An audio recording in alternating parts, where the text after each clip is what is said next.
Вітаю! Ми продовжуємо нашу розповідь про історію Арсеналу і тепер хотіли би зосередитися на мілітарній складовій цієї історії. Зараз ми знаходимося на відновленій частині валу Печерської фортеці, а на задньому плані у нас є інша частина цього ж валу, яка, як ви бачите, збереглася трошечки гірше. Чому ми прийшли у це місце? Зараз ми би хотіли поговорити про Печерську фортецю. Про Печерську фортецю стару і нову, скільки їх було в Києві, чому так склалося, що їх є декілька, а також згадати про те, скільки у Києві є арсеналів, тому що він також не один. І ми продовжуємо наше спілкування із Ігорем Борисовичем. Ігоре, розкажіть, будь ласка, трошечки про Печерську фортецю. Взагалі-то фортець було в Києві багато, бо скільки було Києва, стільки було і фортець, а Києву було насправді не один, а багато. Якщо беремо доісторичні часи, то на території нашого міста десь знайдено близько 2 десятків різних поселень. І кожне це поселення в свій час мало укріплення. Починаючи з кінця 17 століття, навколо Печерської лаври теж було укріплення своє. Оці вали, на яких ми зараз знаходимося, вони вже виникли в 1706 році, коли за наказом Петра І козаки Івана Мазепи наривають оці всі вали земляні. На сьогоднішній день 314 років вони існують на цьому місці. І вони не зникали ніколи. А те місце найвужче між валом на правому боці вулиці Мазепи і лівому боці, тут стояли ворота. Ворота називались Київські. Чому Київські? Бо це був дорога на Київ. Київ фактично починався від цього місця приблизно в 2 кілометрах. А між Києвом і Печерськом були ліси. Навіть можна було заблукати ще в 12 столітті. І коли в 18 столітті будуються ці київські ворота, вони приблизно нагадували такі ворота, як от є московські ворота з лівого боку Києво-Печерської фортеці, які спускаються до моста Патона. В районі Батьківщини Матері, там є такі ворота. На жаль, вони не дійшли до нас, вони були зруйновані, коли ця фортеця перестала бути фортецею. Безумовно, на сьогоднішній день ми цю фортецю мало можемо уявити. Фактично єдині вали, до яких ми можемо нормально підійти, оце тільки ті, які є між Києво-Печерською лаврою і Парком Слави. Інші вали, вони знаходяться в забудові, вони знаходяться в зоні, де знаходиться сучасний арсенал. Ми на них не можемо зайти і їх побачити. А колись був такий час, на початку 18-го, ще в 19 столітті, коли цих валів було багато, ми їх всі могли бачити.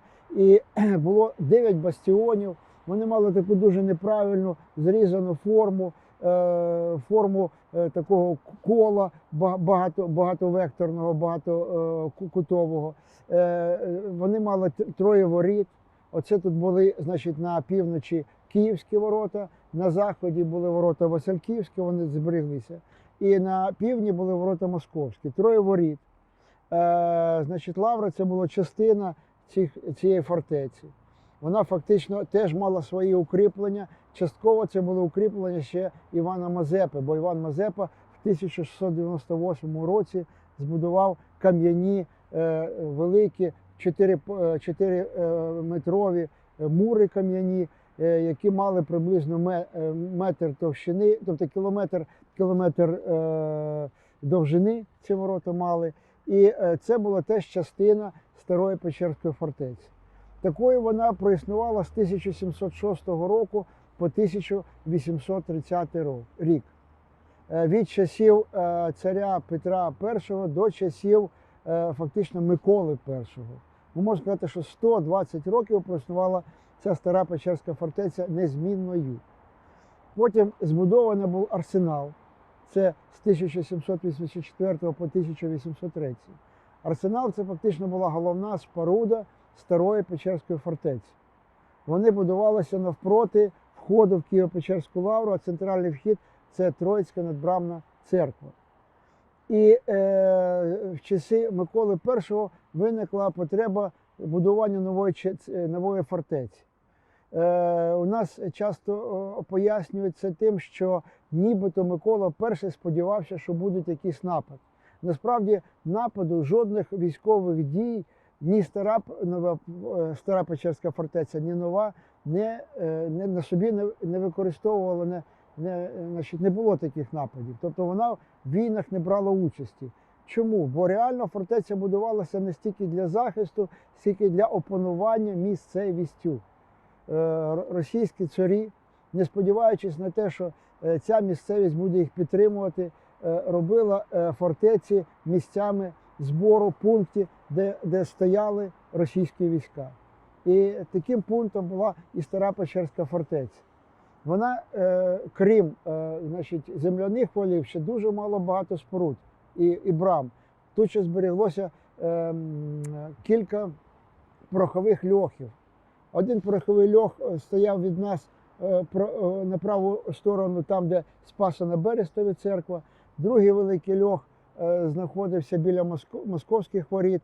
Причому в тих льохах зберігалося дуже багато пороху, і ченці постійно перебували в стресі вибуху. Росії дуже важливо тут було тримати своє військо, бо край цей був не російський, край тут був і український, край був, в принципі, вороже наставлений до Російської держави, і треба тут було завжди тримати війська.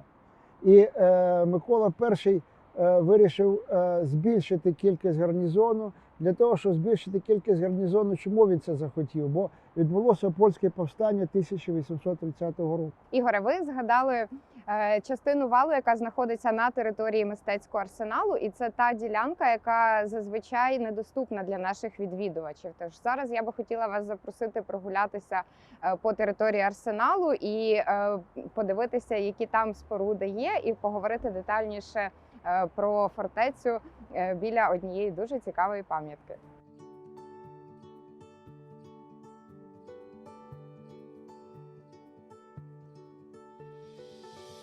Зараз ми перемістилися на територію мистецького арсеналу і знаходимося на верхівці валу. Це частина одного із бастіонів Печерської фортеці, по якій, на жаль, відвідувачі поки що не можуть гуляти, але ми би хотіли продовжити розмову із Ігорем про систему фортифікації старої Печерської фортеці і, можливо, трошечки і про нову Печерську фортецю згадати хотілося б.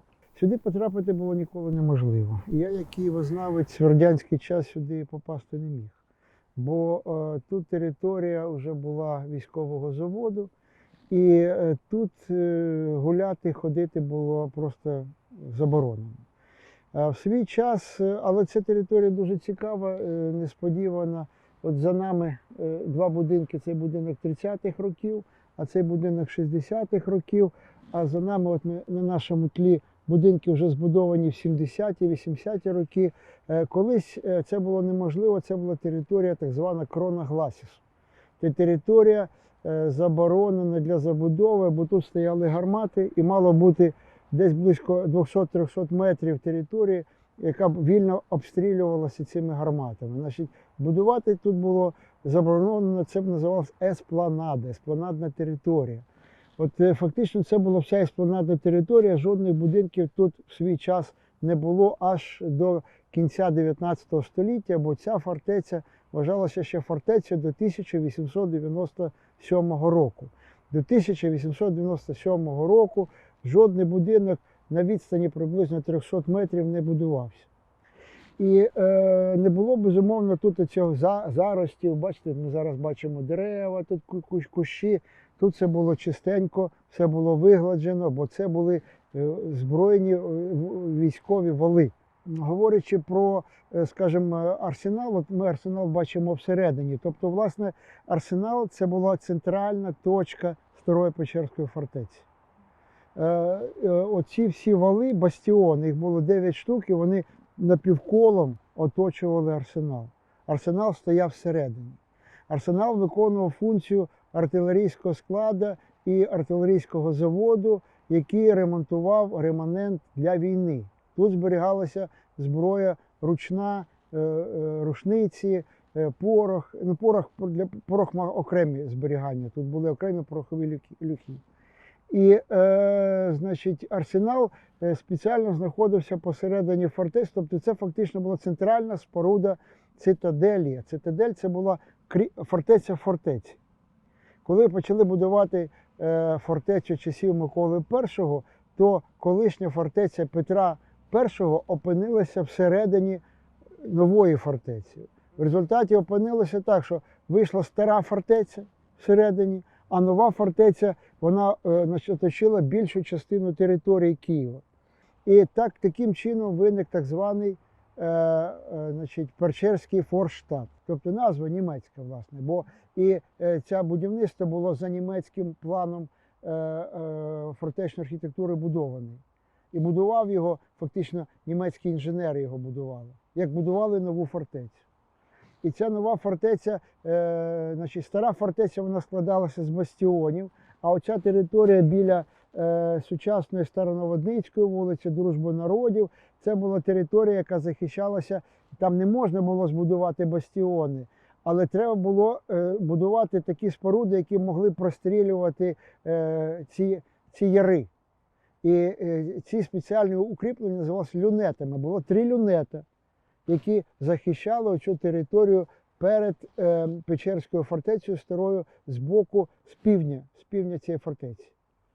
І ці фортеці, ці люнети, вони так само мали приблизно таку саму збройну силу, як і оця територія старої фортеці. А територія сучасної Лаври, це була теж частиною цієї цитаделі. Вона мала свої укріплення, вона мала півбастіони, бо там бастіон неможливо було збудувати, бо урвище перед Дніпром. Але 2 полубастіони там були. Один полубастіон в районі Спаса на Берестові, другий в районі Дальніх Печер. Це були 2 бастіони. І далі урвище, там вже не треба було ці всі речі захищати. Коли виникла нова Печерська фортеця, то вона вже була не просто земляною, вона була земляно-кам'яною. Там були кам'яні мури, теж які будувалися з київської цегли. Треба було для того, щоб збудувати фортецю, збудувати кілька цегляних заводів. І оці заводи, які ми сьогодні бачимо, будівельних конструкцій в районі Карчеватого, в районі Китаєва, оце ті заводи, які будувалися ще на початку 19 століття, щоб відбудувати цю фортецю. Фортеця була 30 років, це була колосальна споруда. Були спеціальні кам'яні тут споруди, каземати, в які мали ховатися в разі війни до батальйону людей. Тобто 500 чоловік можна було ховатися ще в кам'яних спорудах. І, нова Печерська фортеця мала кілька своїх головних бастіонів. Шпитальний бастіон, де сьогоднішній знаходиться госпіталь військових. Це теж частина цих мурів. Це мури так званого жандармського корпусу, там, де сучасний арсенал. Тоді збудований був новий арсенал. Тобто цього арсеналу вже було мало, бо місця було багато і більше було військових. Прокоментуйте трошечки більше про новий арсенал, будь ласка, якщо можна, чому виникла така потреба і ще один арсенал збудувати? Потреба яка? Миколі І, кажу, що треба було його велику армію, бо Київ стає центром правобережної України, де стояли основні збройні частини Російської імперії. Збройні частини і так само амуніція, артилерія і все інше, яке пов'язане з армією, воно зберігалося тут у Києві. І для цього була збудована ця велика нова Печерська фортеця. Тобто ця фортеця проіснувала фактично 50 років, вона була збудована і вже була непридатна до військових дій. Бо вже артилерія випереджала ті споруди оборонні, які будувалися. І фактично ця фортеця ніколи не воювала, вона тільки зберігала війська і використовувалася як тюрма, і використовувалася як склад. Отака була доля цієї фортеці. Тобто ця фортеця не будувалася для того, щоб воювати, а для того, щоб лякати місцеве населення і показати, хто хазяїн в хаті. В Косому Капонірі, це частина госпітальних укріплень, там була тюрма, і там відбувалися розстріли злочинців. І там сиділи політичні в'язні. Фактично це була політична тюрма. Отака була доля тої нової Печерської фортеці. А стара фортеця часів Петра, це була частина, цитадель, серцевина у тієї великої нової Печерської фортеці. Тут були бастіони, а в новій фортеці були круглі вежі. Цих веж було, здається, там від 6 до 8 веж. Вони, в принципі, всі зберіглися, ці вежі, на сьогоднішній день. І були свої ворота. От на сьогоднішній день збереглися дуже красиві ворота, Микільські ворота. Микільське на честь Миколи І. Через ці ворота в'їжджала значить, трамвай на територію Печерська. Сьогодні ми цього не уявляємо. Зробили нову дорогу по вулиці колишнього Січневого повстання, і там тепер ходить трамвай. А колись трамвай заїжджав в фортецю, фортечні ворота, проїжджав, дуже було атмосферно, я б так сказав, бо це була така військова атракція, військовий така антураж. І коли трамвай заїжджав в фортецю, ти відчував, що ти потрапляєш в інший зовсім регіон, в іншу атракцію, в іншу локацію. І це все існувало певний час, аж практично до жовтневої революції. Ну і я би хотіла вас запросити ще до однієї, можна сказати, атракції для вас, як для києвознавця, теж, на жаль, поки що недоступної для відвідувачів, запросити вас побачити одну із патерн, яка збереглася на території мистецького арсеналу.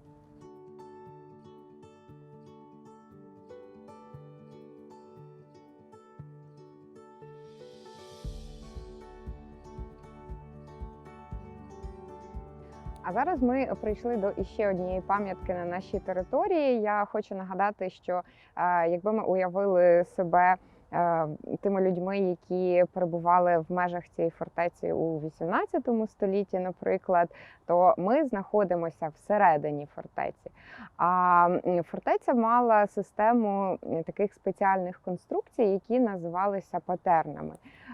Патерна знаходиться позаду мене, і це така галерея, спеціальний проїзд для того, щоб, наскільки я знаю, у випадку, наприклад, потенційної небезпеки можна було вивозити якусь артилерію назовні.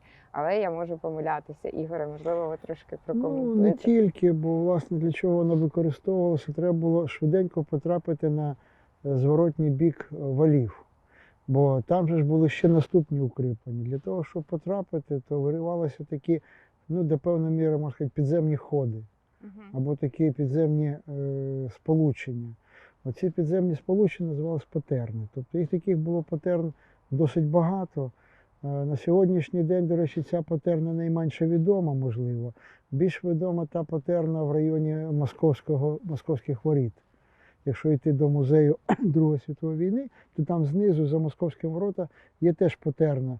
Але це вже патерна через земляні укріплення пізнішого часу. І вони там більш-менш доступні, люди їх можуть побачити, цю патерну. А цю патерну, ясна річ, що на сьогоднішній день вона неможлива для оглядин.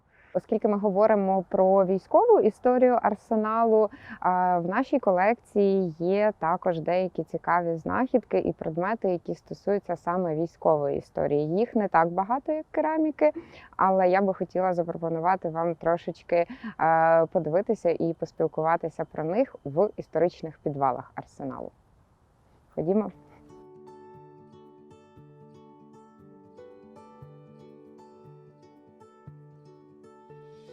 Для продовження розмови про військову історію арсеналу ми обрали одну із найсекретніших локацій.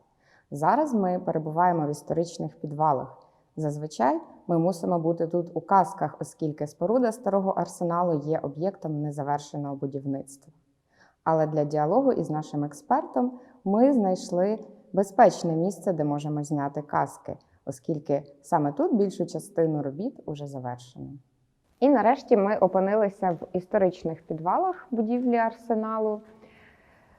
Тут набагато нижчі склепіння, ніж у інших частинах, але крім автентичних склепінь і цікавої атмосфери, я би хотіла дуже коротко розказати про те, які знахідки, пов'язані із військовою історією, є в колекції мистецького арсеналу. Військовий період історії арсеналу тривав доволі довго, але знахідок, пов'язаних із військовою діяльністю, збереглося насправді зовсім мало. Але серед них є деякі цікавинки. Це скляні гранати 18 століття.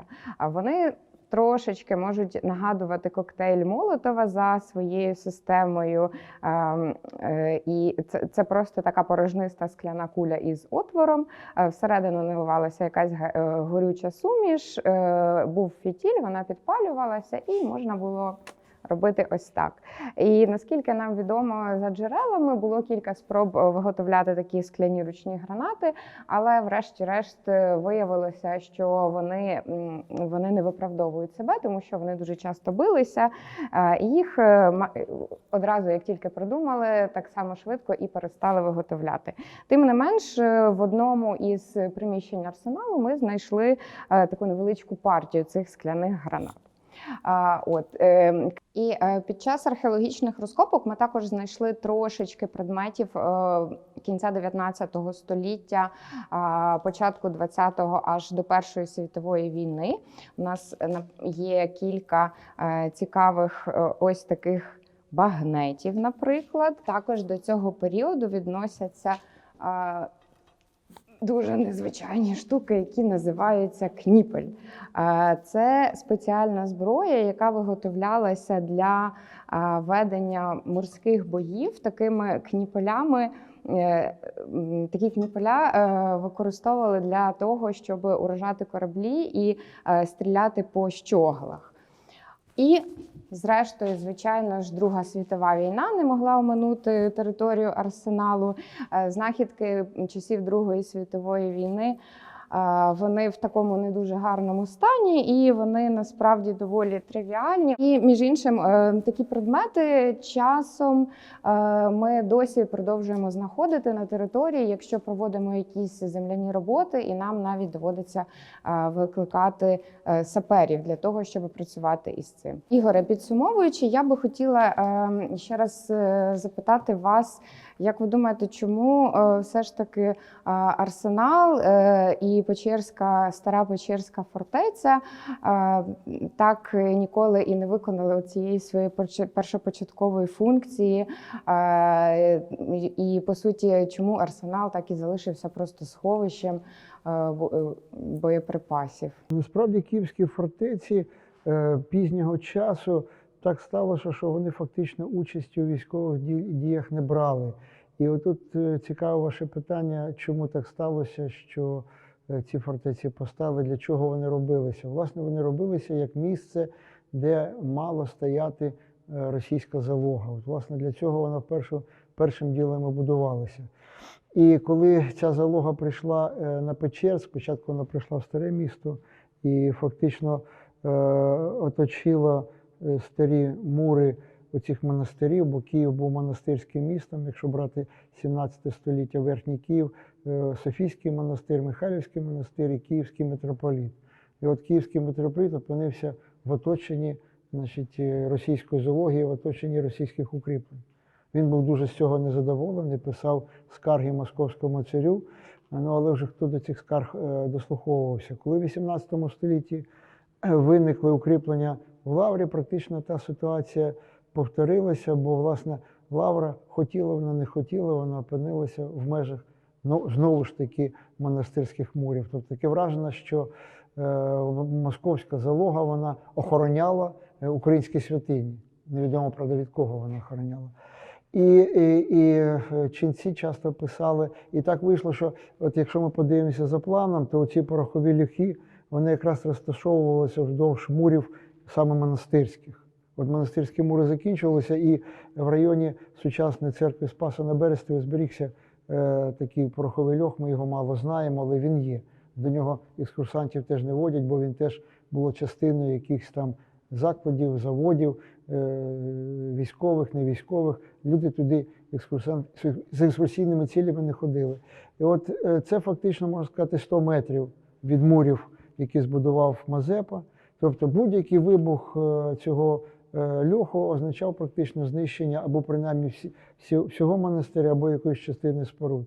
І монахи ченці роками, десятиліттями просили, знаєте, ну закрийте цей льох, ну винесіть, а раптом буде вибух. Але цікаво, що в принципі для московської влади головне було, щоб було добре не ченцям, а все-таки військові залоги. Їм зручно, військовим зручно, ну і хай так залишається.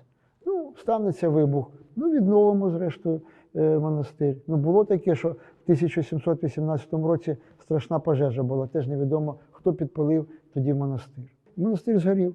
Ну, потім той же цар дав гроші, став благодійником. За ці гроші відновили Успенський собор, відновили там, значить, інші споруди монастиря. Монастир жив. Така сама ситуація мала статися і в 18 столітті, під час, коли тут військові були фактично головними, значить, дієвими персонажами. Якщо до кінця 17 століття головний був митрополіт, який сидів в Києво-Печерській лаврі, митрополіт жив в монастирі. От він фактично був господарем.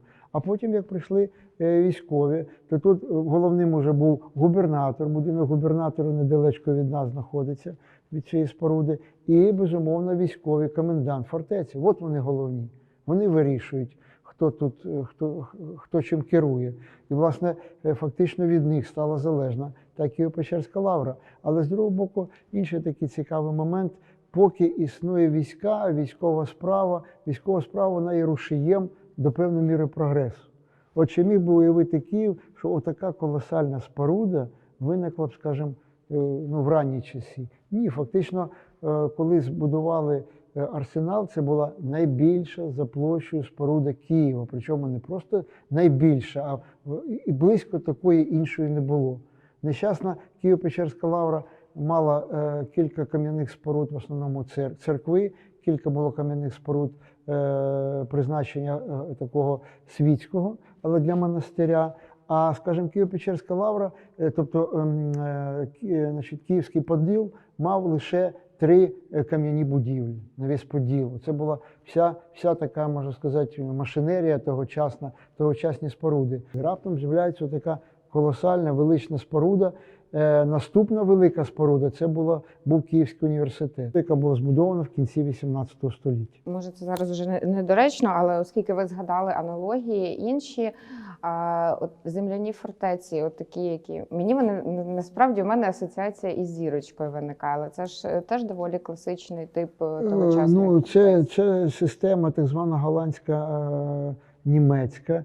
Це система вабанівської архітектури, вона запроваджена була ще в 16-17 столітті в Європі. І ці всі бастіони мали зірчасту форму. Кожен бастіон – це така зірочка. Якщо їх було 9 бастіонів, це 9 зірочок, які об'єднані в півколо між собою. Про той період, коли на цій території з'явилися військові, як постала Печерська фортеця, що було тут у 18 і 19 столітті, ми поспілкувалися із паном Ігорем. А що було у 20 столітті на цій території? Поговоримо далі із нашою наступною експерткою.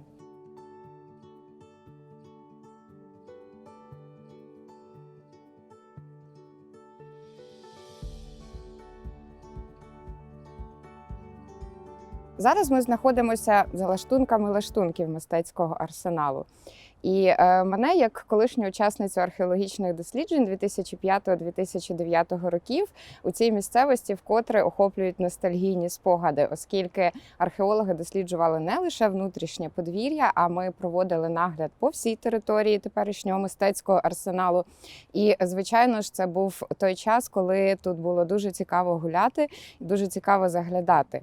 А куди ж саме ми заглядали? Справа в тому, що іще у 2005 році на цій території залишалося дуже багато різноманітних допоміжних радянських будівель. Все це була частина величезної інфраструктури тодішнього арсеналу, який функціонував як військовий завод, як закрита територія. І тому ми прийшли зараз сюди трошечки поспілкуватися про те, що ж саме тут розташовувалося і які функції вся ця інфраструктура могла виконувати. Я б сказала, що це не зовсім допоміжна споруда, оскільки це цех базових машин. І це є один з основних цехів заводу Арсеналу номер 2, як він тоді називався, який був збудований наприкінці 60-х років. Про те, що таке базові машини і що виробляв Арсенал, тривалий час було невідомо. І складається досить парадоксальна ситуація, коли про події 200-літньої чи 300-річної давнини ми знаємо навіть більше, ніж про те, що відбувалось тут порівняно нещодавно, принаймні впродовж ХХ століття. Напевно, варто почати з подій Української революції, з тих численних змін влади в Києві, які відбувалися в той час. Ці зміни не дуже позначались на ситуації в арсеналі, на його призначенні і діяльності. Він так і залишався артилерійським складом номер 64. Саме таку назву він отримав в 60-ті роки 19 століття, коли ці майстерні були поділені навпіл. На базі той території, яку зараз обіймає арсенал, було створено артсклад номер 64, ну а в новому арсеналі майстерні. Тепер ми знаємо ті майстерні, ті будівлі, дякуючи фудкорту, який нещодавно там створений, хоча і досі працює там спеціалізоване підприємство, яке виробляє спеціальну техніку, тобто також працює певна на оборонну промисловість України. З остаточним закріпленням радянської влади ця ситуація мало змінюється. Артсклад номер 64 зберігає свою назву і своє підпорядкування головному артилерійському управлінню, тепер вже Червоної робітничо-селянської армії. Що таке арсенал 30-х років?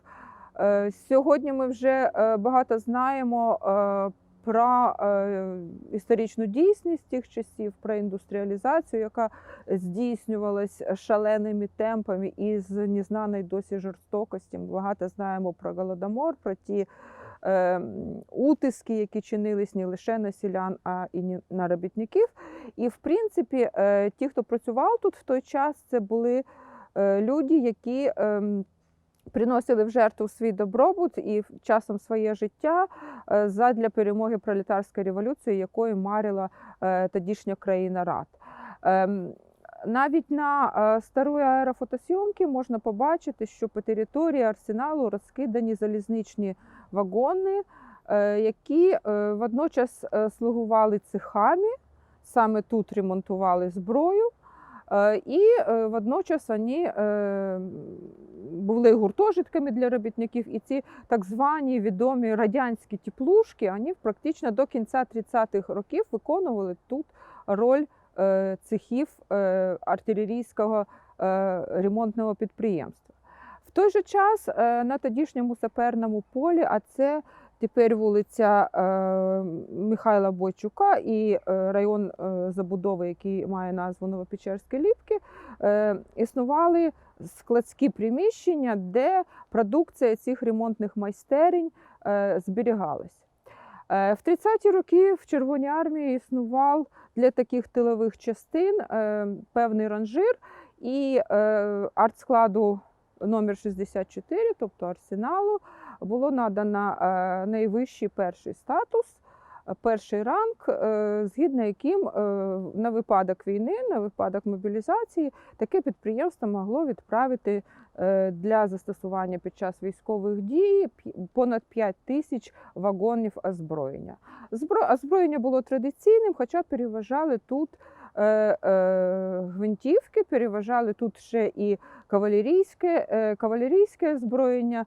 І відомий такий сюжет, коли вже в 41-му році під час радянсько-німецької війни на німецькі танки, сучасні на той час, в атаку відправляли кавалерійські загони на конях. Коли розпочалась Друга світова війна, вже восени 1939 року арсенал зазнав певної модернізації. Саме в цей час почали встановлювати нове обладнання в цехах старого арсеналу, ну і нарешті ліквідовувати ці вагончики-теплушки. Більш того, наприкінці 30-х років арсенал остаточно перейшов на військове становище, всі його робітники вважалися військовослужбовцями. Ну і офіцерський склад, всі інженери, які тут працювали, були зараховані до офіцерського складу. І з того часу фактично арсенал був таким специфічним закритим об'єктом в самому серці Києва. Він безпосередньо підпорядковувався спочатку Наркомату, а потім Міністерству оборони, яке розташовувалось в Москві, і вписувався в структуру радянської армії, а пізніше, вже по Другій світовій війні, радянського військово-промислового комплексу. Під час окупації Києва нацистськими військами арсенал був евакуйований в Саратівську область і повернулись сюди робітники арсеналу вже в 1943-45 році. Знову опинилися в теплушках, тому що арсенал сильно постраждав під час вибуху. Тут була величезна пожежа, згоріли дерев'яні перекриття і знадобилося певний час, щоб відновити будівлю самого старого арсеналу. Проте в повоєнний час арсенал, який вже знов змінив свою назву і став арсеналом номер 2 з артскладу номер 64, був значно модернізований. І, в принципі, змінилось і ставлення тих людей, які тут працювали, до умов їх праці. За часів Холодної війни арсенал був значно модернізований і перейшов на випуск високоточного обладнання. Тут виготовляли прилади нічного бачення, тут виготовляли приціли, і надзвичайно цікавий факт, що до кінця 50-х, до початку 60-х років на території арсеналу існував полігон, де відбувалось пристрілювання зброї. І вночі мешканці Печерська могли чути постріли, що часом їх бентежило, хоча, я думаю, люди звикали до цього. Більше, напевно, турбувались працівники спецслужб, які пильнували дотримання військової таємниці, і тому на початку 60-х років цей полігон було ліквідовано. Ну і більш того, арсенал перейшов на виготовлення більш сучасних видів зброї, більш шумних видів зброї. Він почав займатися зборкою радіолокаційних станцій, які входили до складу протиракетних комплексів протиповітряної оборони. Якщо говорити простіше, це величезна важка військова машина, на даху якої можна бачити радари, можна бачити ці антени, які вращаються, які обертаються. І оцей цех базових машин, саме це і була базова машина, на яку встановлювалися ці радіолокаційні установки, саме тут їх ремонтували і збирали. Тому, Олена, цей цех був зовсім не допомічним, а швидше одним з основних тут в арсеналі. Цікаво, що приходила на арсенал і зброя, яка побувала в збройних конфліктах, яку тут ремонтували і поновлювали системи наведення вогню. І цікавий такий факт, що до кінця 50-х існувала залізнична колія з району Саперного поля, з тих підсобних складських приміщень, де ця зброя зберігалась. І ця колія йшла вздовж валів по території арсенала, а в 62-му році цю колію зняли і почали вночі величезними тягачами ці машини, бойові машини піхоти, зокрема, привозити сюди київськими вулицями в супроводі військової інспекції. Але все ж таки у 2005 році ми дійсно дуже багато цікавого застали. Наприклад, були будиночки деякі прямо на валах, збудовані одноповерхові, радянські. Була окрема електрична підстанція. І одразу ж тут, звичайно, хочеться згадати, що були тут і об'єкти побутової інфраструктури, наприклад, залишки профілакторію, колишньої їдальні. Щільність забудови повоєнного часу на цій території була надзвичайно висока, і зараз ми вже цього не можемо бачити. Справа в тім, що на відміну від інших підприємств, тих, що не були підпорядковані системі воєнно-промислового комплексу, арсенал знаходився в більш вигідній ситуації. Це була така замкнена корпорація, держава в державі, яка дуже дбала про своїх працівників, тому що ми всі розуміємо, що для того, щоб збирати радіолокаційні станції з системи лазерного наведення, протиракетні, треба бути не просто людиною, яка виконує монотонну роботу механічну, автоматичну, треба мати якісь інженерні навички. І робітники, які тут працювали, мали надзвичайно високу кваліфікацію, тому ця корпорація дбала про їх добробут і була зацікавлена в тому, щоб уникнути звільнень. І справді мало хто звільнявся з цього підприємства, оскільки воно на тлі такого радянського суцільного дефіциту воно забезпечувало певний досить гідний за радянськими мірками рівень життя. Тому тут був профілакторій, і завод працював в 2 зміни, і можна було поновити свої сили, таку провести релаксацію просто тут на місці. Дуже цікаво, що це був рідкісний випадок, один з рідкісних випадків, коли в Арсеналі при нескінченних за радянських часів чергах на житло було цілком реально за кілька років роботи отримати житло. Та будівля, в якій зараз розміщений офіс Арсеналу, це був один з житлових будинків Арсеналу, і на першому поверсі його знаходилась власна поліклініка. Арсенал мав об'єкти соціальної інфраструктури за межами цієї території. Він мав стадіон, він мав свій дитячий садочок, він мав власне ПТУ, де інженери з Арсеналу були викладачами. Ця держава в державі забезпечувала досить високий рівень соціального захисту для тих людей, які тут працювали, в яких ця корпорація була зацікавлена. І це створювало своєрідну субкультуру в межах України, в межах Української СРСР. І існує дуже цікавий факт, наприклад, коли в 1976 році Рада міністрів України, тобто місцева республіканська влада, схотіла будувати житловий комплекс для своїх співробітників і зажадала, щоб Арсенал віддав частину території цитаделі, то Арсенал дуже вдало зміг від цього наїзду захиститись. Була покликана комісія з Москви, яка довела місцевим можновладцям, що Арсенал є унікальним комплексом, дуже важливим для військово-промислового комплексу держави, і будівництво не було здійснено, Арсенал не втратив своїх територій. Розпад Союзу і розрив цих зв'язків, який існував між підприємствами військово-промислового комплексу, втрата такого потужного патрона, як Міністерство оборони СРСР,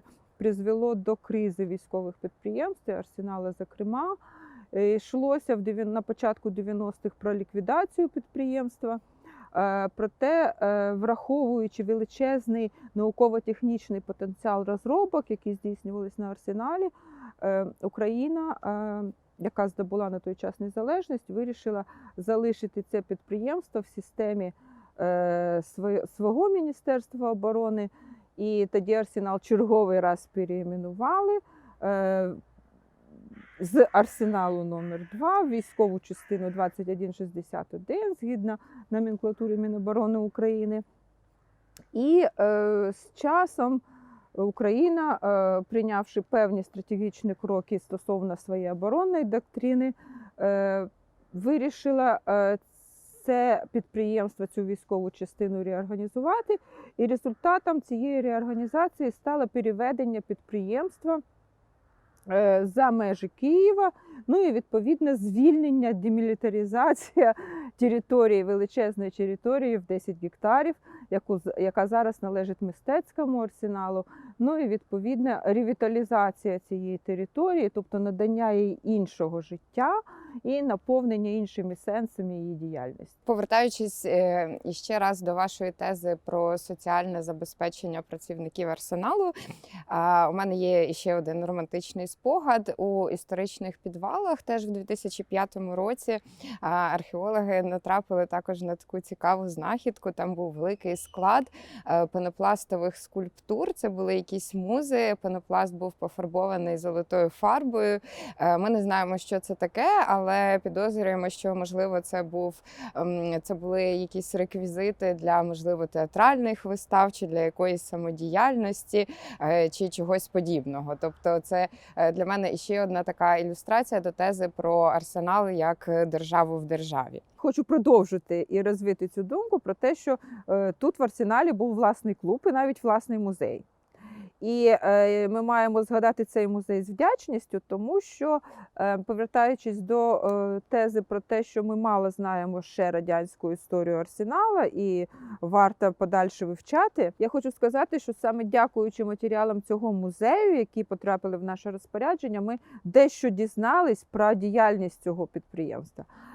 Більш того, на сьогодні усна історія, тобто розповіді тих людей, які були пов'язані з Арсеналом, вони є основним джерелом для дослідження арсенала радянського часу, оскільки це підпорядкування Москві, центру Міноборони, воно створило таку абсолютно випалену, винищену джерельну базу для історика, білу пляму в історіографії і в джерельних матеріалах, коли всі архіви, які стосуються Арсеналу, опинилися в Москві, зокрема в місті Подольськ, де розташований центральний військовий архів Міністерства оборони Російської Федерації тепер.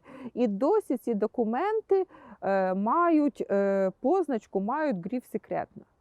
Так само, як ми дуже обмежені в іконографічному матеріалі радянського часу, хоча б здавалось, це вже зовсім інша техніка, ніж 300 років тому.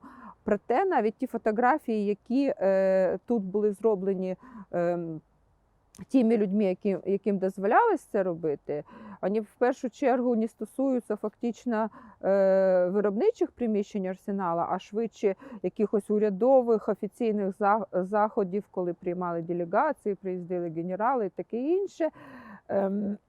Більш того, на звороті цих фотографій ми обов'язково бачимо дозволено першим відділом. А перший відділ – це спецслужби, які представляли Комітет державної безпеки. І без першого відділу фактично нічого в Арсеналі відбуватися не могло. Вас не могли прийняти на роботу, поки ви не пройшли перевірку на благонадійність. І якщо, наприклад, у вас були родичі за кордоном, які емігрували в часи ще Першої світової війни з України, і ви це зазначили в анкеті, то ви ніколи б не могли сюди потрапити на роботу. Так, шкода, звичайно, що так мало у нас свідчень є, але все ж таки одна цікавинка у підвалі нашого офісу збереглася. Тоді я би запропонувала переміститися до місця, де у нас є матеріальні свідчення доби радянського часу, і продовжити нашу розмову там.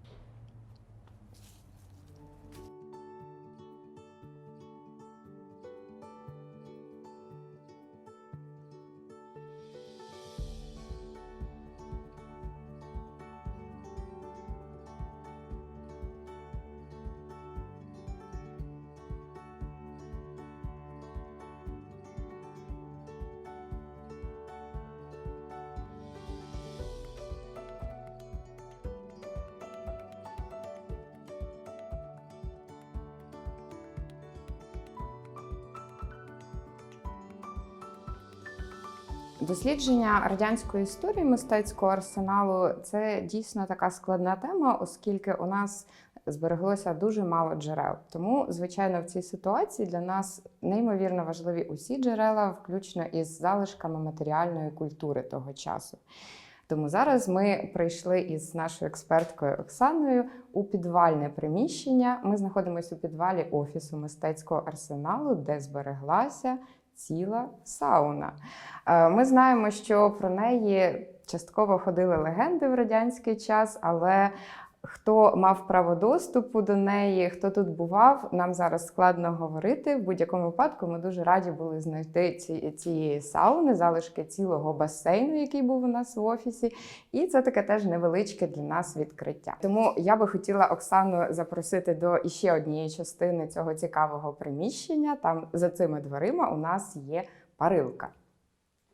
На вулиці біля залишків цеху ми вже трохи згадували про соціальну інфраструктуру колишнього заводу військового, про те, що зберіглося, про те, що у завода були не лише свої житлові будинки, а навіть дитячий садок і багато інших таких цікавих речей, не всі з яких були доступні пересічним радянським громадянам.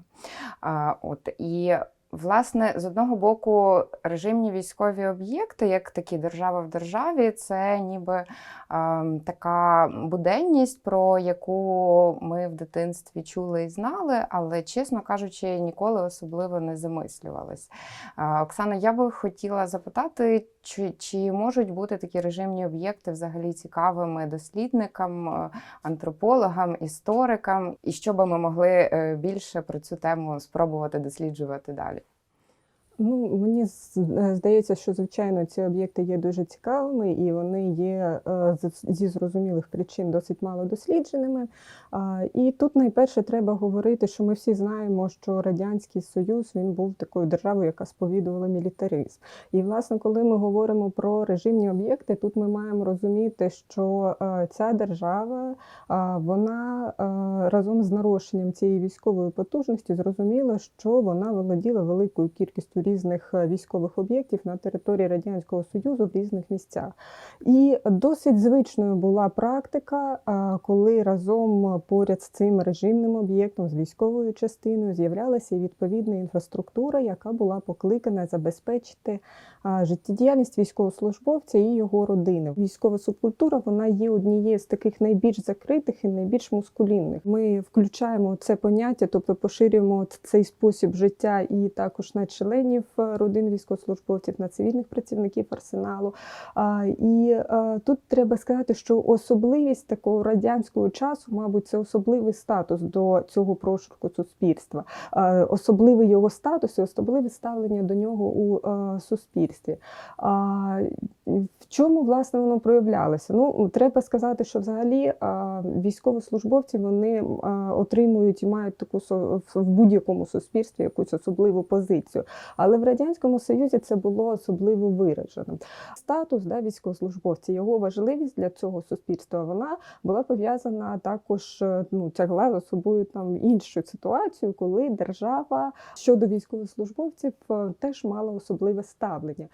Тобто тут треба говорити про, мабуть, систему забезпечення, тобто систему розподілу матеріальних благ, яка непогано повпливала на те, щоб формувати такі собі елітні прошарки у радянському суспільстві. І тут треба говорити, що от військовослужбовці і ті, хто були наближені до військової служби, вони, власне, були включені. Це була одна з цих категорій, які можна так умовно назвати елітними в радянському суспільстві. Цей образ, він починає формуватися від початку Радянського Союзу. Всі ці речі зі спецрозподільниками, з особливою інфраструктурою, яка покликана забезпечити саме потреби військовослужбовців, вони існують ще напередодні війни. Але треба сказати, що якраз от в роки Другої світової війни ось це спеціальне забезпечення, воно стає, найкраще його починає бути відчуватися, і воно стає набагато видимішим. Через що, власне, це стається? Бо ця ситуація після нацистської окупації, це ситуація суцільного зубожіння, і ось тут цей контраст яскраво починає проявлятися. Коли людина отримує хоч трошки більше або трошки краще, це яскраво починає бути видно. І це існує в таких формах, як, наприклад, ці самі постачання нормованих продуктів харчування. Військовослужбовці отримують трошки в кращій якості, вони обслуговуються в спеціалізованих магазинах воєнторгу. Для них так само існує їхня соціальна інфраструктура, сфера послуг, ті самі їдальні, лазні, перукарні, тобто такі закриті заклади, куди мають доступ лише військовослужбовці. Це стає помітним. І треба сказати, що в той час взагалі існують не лише ось такі закриті заклади, але, наприклад, і існували цілком відкриті магазини, куди міг потрапити будь-хто бажаючий. Я зараз говорю, наприклад, про магазини і взагалі сферу послуг, наприклад, заклади громадського харчування, такої структури Головособторгу, яка почала в Києві, наприклад, ці магазини, вони почали відкриватися з 1944 року. І хоча до цієї структури мали доступ будь-хто, в принципі, але вона все одно мала свою мету саме допомогти, так скажемо, ось конкретним верствам населення. Чому? Тому що, наприклад, військовослужбовці мали певну пільгову систему, вони могли на пільгових умовах користуватися цими закладами, вони отримали можливість купувати товари там зі знижкою в 25-35%. Тобто така досить відчутна допомога порівняно з іншими людьми.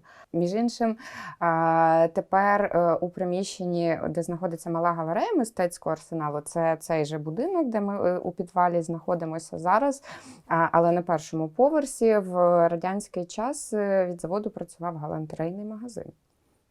Так, цікаво. І це звична, до речі, практика, що дійсно от ця вся інфраструктура, да, і торгівельні об'єкти, і будь-які там обслуговуючі об'єкти, воно комплексно йшло. Тобто людина там працює, да, на цьому військовому об'єкті, відповідно, треба і забезпечити там відповідними умовами. Тобто ось такі точку, да, я так окреслила, які могли бути, так скажемо, пільги або додаткові можливості у військовослужбовців. Однак треба сказати, що хоча це все так яскраво відбувається, і помітно в 40-ві роки, наприклад, але це все зберігається і відбувається протягом усього існування радянського періоду, просто воно набуває різних форм. І тут можна говорити про, знову ж таки, про існування спеціальних таких об'єктів інфраструктурних, які були призначені саме для обслуговування цієї конкретної категорії населення. І, як правило, в суспільстві, і взагалі досить часто так воно і було, що в цих об'єктах послуги надавалися краще, там продукти були там на рівень там кращої якості, ніж для решти людей. Тобто, таке відбувалося. І тут ми можемо говорити там про велику кількість там цих відомчих всіляких санаторіїв, профілакторіїв, шпиталі, поліклініки, навіть такі об'єкти, як дитячий садок, в який всі прагнули потрапити. Да? Тобто дитячий садок, який, власне, був призначений для обслуговування дітей саме працівників арсеналу, але тим не менше всі знали, що там дуже гарно ставляться до дітей, і всі хотіли, там, щоб їхні дітки також там були. Це об'єкт, в якому ми зараз знаходимося. Наскільки я знаю, то що існують навіть перекази такі, що десь там в арсеналі була якась така славетна лазня, куди всі теж хотіли потрапити, що вона мало там не найкраще у Києві була.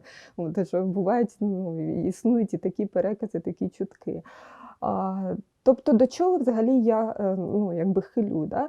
Треба сказати, що ми маємо розуміти, що у просторі міста існували такі об'єкти, які були доступні конкретній верстві населення. І решта населення дуже часто туди або не мала доступу, або просто навіть не знала про їхнє існування. Сидячи всередині от цієї парилки, всередині сауни у підвалі, можемо ми говорити про ієрархії всередині цієї субкультури, тому що ти згадала про те, яке місце займали військові взагалі в цілому в контексті соціальної історії Радянського Союзу. А тут, мені здається, все ж таки ця сауна дуже маленька і навряд чи велика частина працівників заводу мала до неї доступ. Тобто це, мабуть, таке було елітне місце для особливих представників цього елітного прошарку. Звичайно. Коли я говорю про особливе таке специфічне забезпечення військовослужбовців, тут треба розуміти, що і воно ж поширювалося далеко не на всіх. Ми насамперед говоримо про офіцерський корпус.